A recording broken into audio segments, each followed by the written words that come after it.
तो स्टार्ट करते हैं अब हम लोग मोशन। मोशन क्या होता है कि कोई मान लो ऑब्जेक्ट है यहाँ पे, ठीक है। ये ऑब्जेक्ट ए पे है, ए से चला गया बी पे, ठीक। सेम ऑब्जेक्ट ए से चला गया बी पे, तो ए से बी पे जाने में कुछ टाइम लगा होगा, ठीक है। तो मतलब कह सकते हो कि कोई ऑब्जेक्ट जो है अपना पोजीशन क्या कर रहा है, चेंज कर रहा है, ठीक है। किसके रिस्पेक्ट में, टाइम के रिस्पेक्ट में, तो उसको हम बोलते हैं मोशन बोलते हैं, ठीक है। देखो टाइम तो कभी रुकेगा नहीं, टाइम चलता जाएगा, ठीक है। तो इसको यहाँ से यहाँ तक जाने में कुछ टाइम लगेगा, ठीक है। तो when an object is changing its position with respect to time it is said to be in motion, ठीक है। तो कोई भी ऑब्जेक्ट मोशन कब हो सकता है, जब अपना पोजीशन चेंज करे, किसके रिस्पेक्ट में, टाइम के रिस्पेक्ट में, तो उसको हम बोलते हैं मोशन, ठीक है। Sometime motion is not directly seeable. कभी कभी जो मोशन होता है हम उसको डायरेक्टली देख नहीं सकते हैं या दिखता नहीं है, ठीक है। But we sense motion because of effect of produce by motion, ठीक है। वो हम सेंस कर सकते हैं कि मोशन है क्योंकि उसका इफेक्ट दिखता है हम लोग को, उस मोशन का इफेक्ट प्रोड्यूस होता है। जैसे कि देखो दिन रात मतलब डे नाइट होता है, तो या तो फिर चेंज ऑफ सीजन भी चेंज करता है, ठीक है। तो दिन होना, रात होना, सीजन का चेंज होना, ठीक, ये कैसे होता है, because of motion of earth. तो अर्थ के मोशन के कारण क्या होता है कि दिन रात जो भी सीजन में चेंज होता है, दिन से रात, रात से दिन होता है, ठीक है। तो ये हमें दिखता नहीं है लेकिन आप सेंस करते हो कि क्या हो रहा है, मोशन हो रहा है, इसका इफेक्ट दिखता है। An object at rest may appear in motion to a person. जैसे देखो कोई ऑब्जेक्ट है, ये बस है, ठीक है। इस बस में मान लो बैठे हुए हैं लोग, कुछ लोग बैठे हैं, ठीक है, जो भी है सोनू मोनू, ठीक है। ये बस क्या कर रहा है, मूव कर रहा है इस साइड से, ठीक। अगर मान लो कि रास्ते में कोई भी ट्री आता है तो आप देखते होगे कि ट्री जो है इधर मूव कर रहा है, ठीक है। मतलब लगता है कि आपको कि ट्री भी क्या है, मोशन में है, जो कि ट्री क्या करेगा, मोशन में तो आएगा नहीं, पोजीशन तो चेंज करेगा नहीं, ठीक। लेकिन हाँ आपको लगता है कि ये मतलब ये अपीयर होता है कि मोशन में है, ठीक है, लेकिन है क्या, रेस्ट में, ठीक है।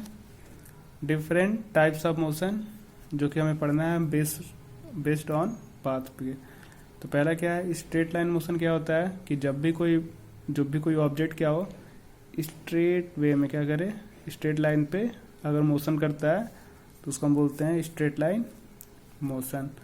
सर्कुलर मोशन क्या है, जो जैसे मान लो हमने स्टेडियम लिया, स्टेडियम है, स्टेडियम के सरकमफ्रेंस पे अगर कोई ऐसे चक्कर लगा रहा है, ठीक है, तो उसको बोलेंगे सर्कुलर मोशन।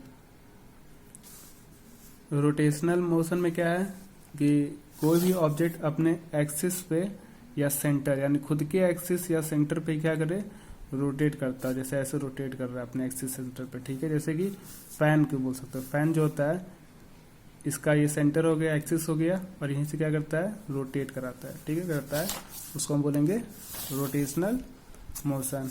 फिर आता है वाइब्रेशन या ऑक्सीलेशन मोशन। क्या होता है, जैसे कि आप मोबाइल देखते होगे, मोबाइल को जब वाइब्रेट मोड पे रख देते हैं तो जब उस पर कॉल आता है तो वो कुछ आवाज़ करता है वाइब्रेट की तरह।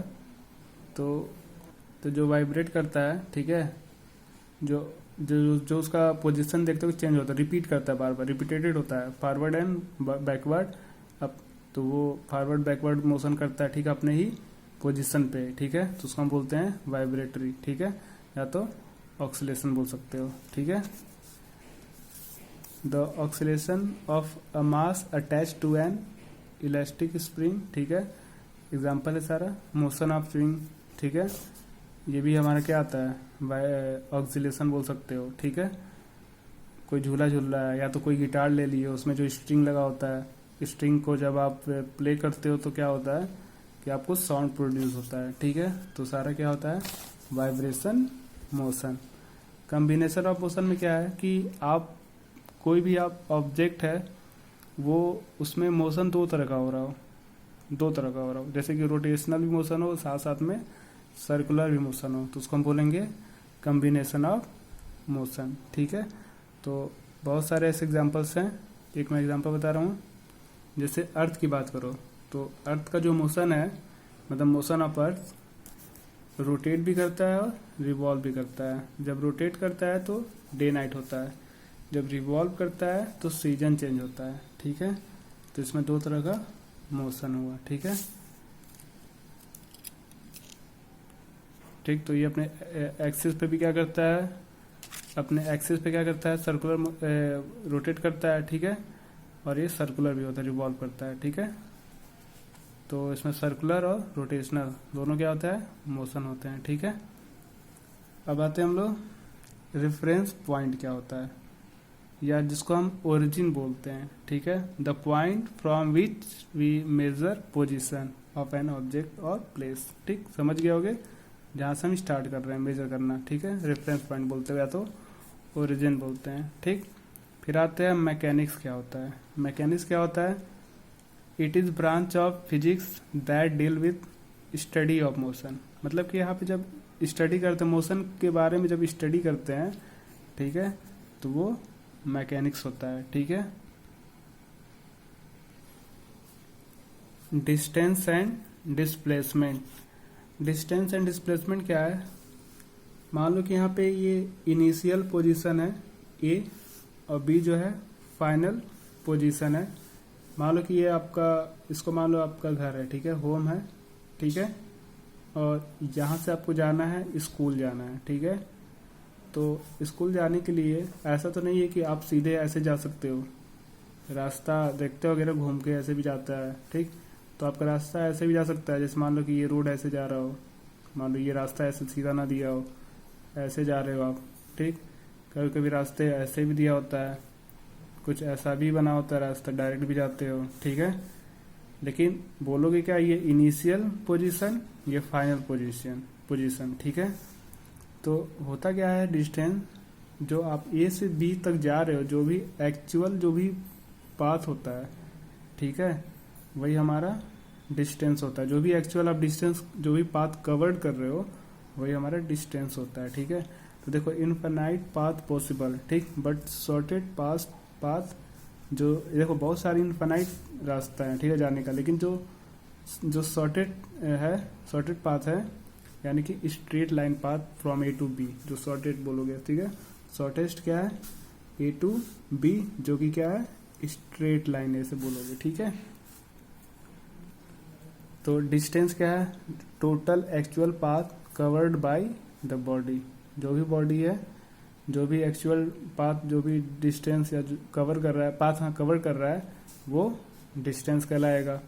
डिस्प्लेसमेंट क्या है, द शॉर्टेस्ट डिस्टेंस, यानी कि distance between initial and final position. ठीक है, यानी कि इनिशियल और फाइनल के बीच का जो डिस्टेंस आ रहा है, उनको हम बोलेंगे डिस्प्लेसमेंट। और जो आप डिस्टेंस कवर करोगे, जो भी आप एक्चुअल जो भी पाथ कवर्ड करोगे, वो आपका डिस्टेंस कहलाएगा। ठीक है, तो देखो डिस्टेंस के लिए आप ऐसे भी जा सकते हो, ये भी आपको डिस्टेंस कहलाएगा। डिस्टेंस आप तो ये भी कह सकते हो, ये भी आपको डिस्टेंस कह सकते हो, लेकिन डिस्प्लेसमेंट, जो डिस्प्लेसमेंट है, वो आपका बस ये कहलाएगा। ये जो एकदम जो शॉर्टेड लाइन जा रहे हो, ये हमारा डिस्प्लेसमेंट कहलाएगा। ठीक है, तो रास्ता जाने का बहुत है। जैसे कि मान लो कि आपको, मान लो कि सपोज दैट ए से आपको यहाँ पे जाना है, बी पे जाना है, तो ए से बी पे जाने का रास्ता मान लो यहाँ पे सी दिया है, जैसे ए से सी गए, सी से बी गए, तो ये आपका डिस्टेंस हो गया, लेकिन जो डिस्प्लेसमेंट है वो आपका ये रहेगा। ठीक है, तो ये आपका डिस्प्लेसमेंट होगा। ठीक है, तो डिस्टेंस का देखो डेफिनेशन लिखा है मैंने यहाँ पे, the distance travelled by a body is the actual length of the path covered by a moving body। ठीक है, irrespective of the direction in which the body travels। मतलब इसमें बॉडी, इसमें डायरेक्शन का कोई बात नहीं है, आप जिसे चाहो उधर से भी आप ट्रेवल कर रहे हो। ठीक है, वो हमारा क्या होता है, डिस्टेंस होता है। जो भी जो मतलब कि जो भी एक्चुअल पाथ जो भी आपने कवर किया, डिस्टेंस कहलाएगा। ठीक है, एक शॉर्ट मतलब डेफिनेशन है। ठीक है, मान लो ये हमने दिया है, होम से स्कूल जाना है, तो यहाँ से यहाँ तक 4 किलोमीटर है सी तक, और यहाँ से 3 किलोमीटर है। तो पूछा जाए कि टोटल आपने कितना मतलब ट्रेवल किया, तो पहले आप ए से सी जाओगे, फिर सी से बी जाओगे। तो ए से सी जाने में कितना किलोमीटर जा रहे हो? 4 किलोमीटर। फिर यहाँ से यहाँ तक कितना जा रहे हो? 3 किलोमीटर। तो दोनों को प्लस करो, कितना आ जा रहा है? 7 किलोमीटर। ये आपका डिस्टेंस हो गया होम टू स्कूल। ठीक है। डिस्टेंस का जो यूनिट होता है वो मीटर होता है, एसआई यूनिट। ये स्केलर क्वांटिटी है क्योंकि इसमें ओनली मैग्नीट्यूड होता है, डायरेक्शन नहीं होता है। डिस्प्लेसमेंट क्या है? When a body move from one position to another, ठीक है, द शॉर्टेस्ट या straight line distance between the initial position and final position of the body along with direction is known as its displacement. मतलब कि initial और final के बीच का जो भी डिस्टेंस होता है, ठीक है, उसको हम बोलते हैं डिस्प्लेसमेंट। ठीक। और इसमें डायरेक्शन होता है क्योंकि आप डायरेक्शन इधर से जाओगे। इसका जो शॉर्टेज जो भी है शॉर्टेज डिस्टेंस है वो आपका ये यहाँ से यहाँ तक है। ये डायरेक्शन इसका फिक्स, ऐसा नहीं कि आप ऐसे आप मेजर करोगे, इसका डायरेक्शन फिक्स है। ठीक है। तो अब आप ध्यान देना, ये आपका 90 डिग्री हो गया तो ये राइट एंगल ट्रायंगल हो गया। ठीक। तो अब आपको बताना है कि देखो ए से सी और सी से बी आपको मालूम है 4 किलोमीटर 3 किलोमीटर। अब आपको बताना है कि डिस्प्लेसमेंट कितना है। तो बाय पाइथागोरस थ्योरम पढ़े हो, पाइथागोरस थ्योरम मैथ्स में। तो ये आपका 90 डिग्री है, सामने वाला क्या होता है? हाइपोटेनियस। और यही हमें फाइंड आउट करना है। तो क्या हो जाएगा? A B equal to under root A C का स्क्वायर प्लस बी सी का स्क्वायर। ठीक है। ए सी की वैल्यू कितनी दी हुई है? 4, तो 4 स्क्वायर, और बी सी की वैल्यू 3 स्क्वायर। तो ये 4 का स्क्वायर 16 प्लस 9 आ जाएगा 25, यानी कि ए बी का वैल्यू 5 किलोमीटर डिस्प्लेसमेंट हुआ। ठीक है। डिस्प्लेसमेंट का भी यूनिट क्या होगा? एसआई मीटर है। ठीक। और ये वेक्टर क्वांटिटी है, इसको रिप्रेजेंट करेंगे एस, इस पे वेक्टर का ये साइन बना देंगे। ठीक है। इसमें डायरेक्शन और मैग्नीट्यूड दोनों है।